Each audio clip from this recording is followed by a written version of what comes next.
Hello again and welcome back to another one. And today we have a couple of topics to cover from Luminate's 2024 music report in the United States that showed some interesting facts about the hip-hop genre and also the leading artists in the genre. More on this in a moment. Today we also have more from Snoop Dogg, who finally addressed the backlash he's been receiving for performing at President 47's inauguration. That was a direct contradiction to the beliefs he's held for years. And we also got more from Snoop about how Tupac's spirit continues to reside in him after all these years. And on Tupac, we also got to hear from an ex-girlfriend about how their relationship ended, and we'll get to this later. And starting with Luminate's 2024 year-end review for music in the United States, we got a couple of facts that some found surprising, as R&B and hip-hop remain the #1 genre in the United States. Check this out. R&B/hip-hop was the #1 genre in the United States in 2024, with 261.9 million total album equivalents sold, 24.1% of the market via Luminate. R&B and hip-hop are typically considered different genres, and of course this sparked the age-old debate about combining R&B and hip-hop, as this was met with takes like, so basically they purposely grouped the two black-dominated genres into one as a way to box us in, and users kept going off. R&B and hip-hop are two totally different genres. The modern music landscape is so ridiculous, and as far as I know, this isn't a modern issue, as R&B and hip-hop have been grouped together for decades. But why? Your guess is as good as mine. And as it stands, the top 5 genres in the United States in 2024 are R&B and hip-hop, rock, pop, country, and Latin music. And focusing on the artists in 2024, the Eminem versus Gen Z love-hate relationship continues, as Eminem was the #1 rapper for the Gen Z audience. Check out the top 10. Top 10 artists by streaming, social media footprint, awareness, public perception, and engagement for Gen Z audiences via Luminate Index. And top 5 goes Rihanna, Taylor Swift, Eminem, Ariana Grande, and The Weeknd. And for the hip-hop genre, we got Eminem, Juice WRLD, Drake, and Kendrick Lamar. And for some users, Eminem at #1 for hip-hop was a shocker. I find that hard to believe for Eminem. Talk about when social media narratives and real-world facts don't align. And more, Eminem. And on Eminem's top 3 position, all genres, we got takes like, hip-hop purists should be on their knees every time they talk about M, and not a single negative word should be uttered. MFA has been representing the genre on every single stage in every country for decades. Unreal influence and longevity, GOAT emoji. And this is why facts are important. Not too long ago, there was this push about how only 50-year-old white people still listen to M, but these narratives have been officially shut down by the constant influx of facts. For one, M's performance outside the United States has been mind-blowing, and now as you can see, he's on top for the Gen Z audience. However, Luminate's index overall for the top 10 artists showed only Eminem make the cut for the hip-hop genre at #6, which is crazy when you think about all the drama in 2024 involving Drake and Kendrick. And moving on, before we get to Snoop's segment and his take on Tupac, Pac's relevance is out of this world, as although he passed in '96, in 2025, we still hear stories about the music legend like it was yesterday. And we got an interesting story from an ex-girlfriend, Desiree Smith. Check out a snippet from The Art of Dialogue about why they broke up. So like we had this thing, he knew I used to go to this one club, the Tunnel, every Sunday, like clockwork. I'd be there. So when he would pop into town, he'd always like,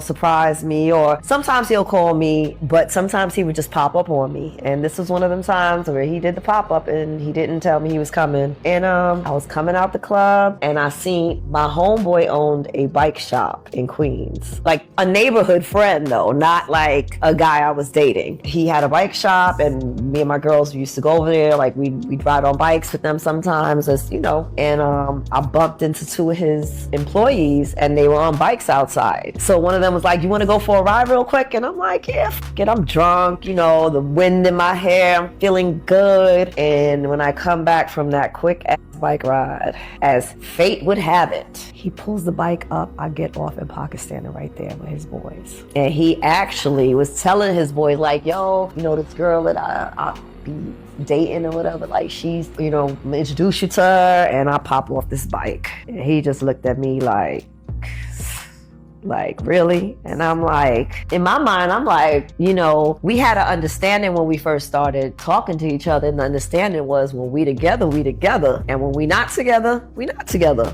And I knew, like, he was exercising that. But at least to me, I prefer the honesty, you know? Tell me what it is and let me be a part of it if I want to. And I definitely wanted to be a part of it. So I was like, all right. But, you know, it just threw me off because him getting upset at me. And then at the time, I'm young. I don't know how to communicate and express myself or even defend myself. I caught an attitude in 2.2 seconds. So I'm like, and what? You know, like, and yeah, I cussed his ass out and walked to the corner and sat my ass on the curb and cried.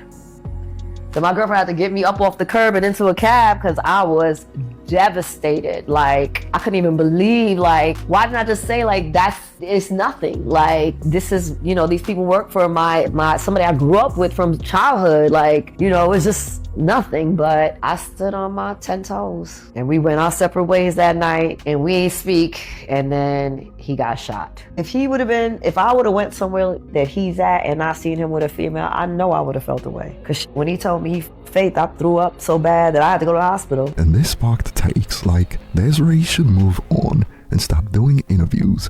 Let that man rest in peace. But we got more from Snoop. And before we get to Snoop's response to the backlash, he was recently on the R&B Money podcast and he briefly spoke about how he was influenced by Tupac. Check out a snippet. I didn't tell y'all this, right? So when Tupac come to death row, he like, you gotta step your fly up. You gotta get your hair done, your nails did, like the players in the Bay. Wow. So that's when you see me start flipping him. And when we did the 2 of America's Most Wanted video, he specifically said, lay your shit down. Like, he said, like, I ain't got no hair. Lay your shit down. Like, you know what I'm saying? Because he had a vision of knowing, like, he was way ahead of us. We was just artists. He was a superstar. You see what I'm saying? That's just the truth. You know, he probably wasn't a big-ass superstar, but he was a superstar as far as knowing and understanding what it takes to be a star. He had been in movies. He had been on sets. And he knew that Death Row was big, but it was certain things that we was doing that he helped us get great at. Like spontaneous making music and putting shit out and just, he taught us that. He gave us a different spirit on working and like studio time became valuable when he was there.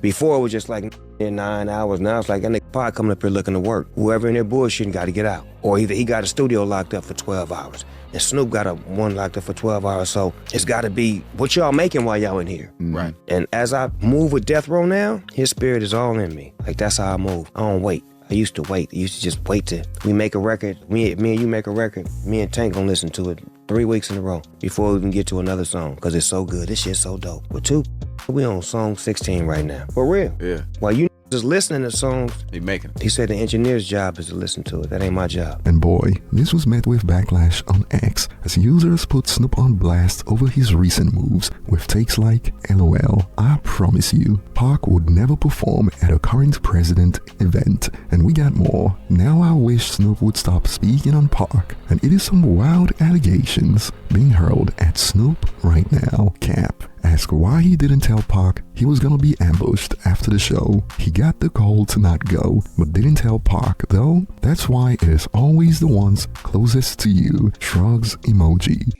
What? Bro, what are you talking about, man? And perhaps upon seeing the backlash continue, even days after the performance, Snoop took the IG Live to respond. Check out a snippet. All the hate, I'ma answer it with love. Y'all can't hate enough on me. I love too much. Get your life right. Stop worrying about mine. I'm cool. I'm together. Still a black man. Still 100% black. All out. Till you ball out.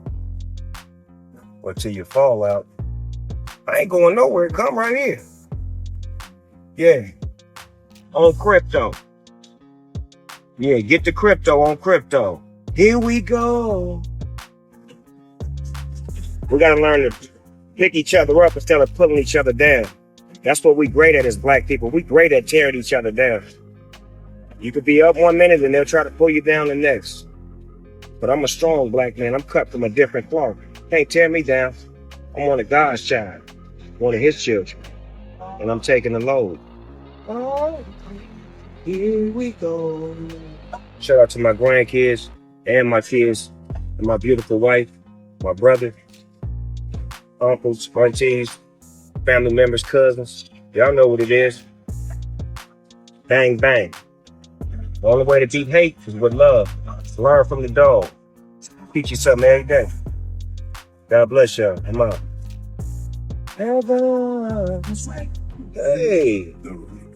But the problem he has on his hands is that the internet never forgets. Snoop telling people to mind their business doesn't work when the same Snoop went out of his way on multiple occasions through several election cycles to tell people how to vote. And during this same time, he also put people on blast for supporting the current president, only for him to turn around and support the same president that he was blasting.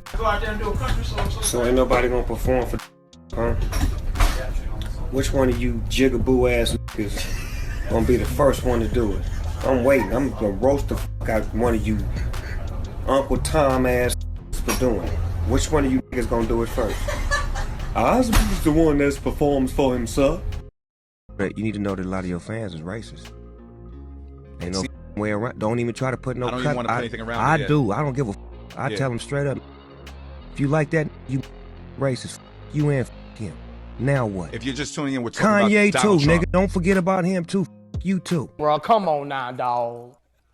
Come on, man. This is why Nelly's case is different compared to Snoop, and users called him out for this. You started it, Unc. We didn't. You brought it up, then you made yourself a hypocrite, big dog. Take your L, cause that was lame of you. And they stayed on Snoop's neck. Nah, not buying it. You sold out. Jigaboo, right? Minstrel show bomb dude, banging and shaming on current president supporters. Now you're crip walking for him. Yeah, dude, you hold that L for a minute. And Snoop got users jumping to conclusions right now. People need to realize that it is two classes of people. The ones with money, and then there's the rest of us. These stars are not one of us. But over to you guys. Share your thoughts below. Thanks for watching, and see you on the next one.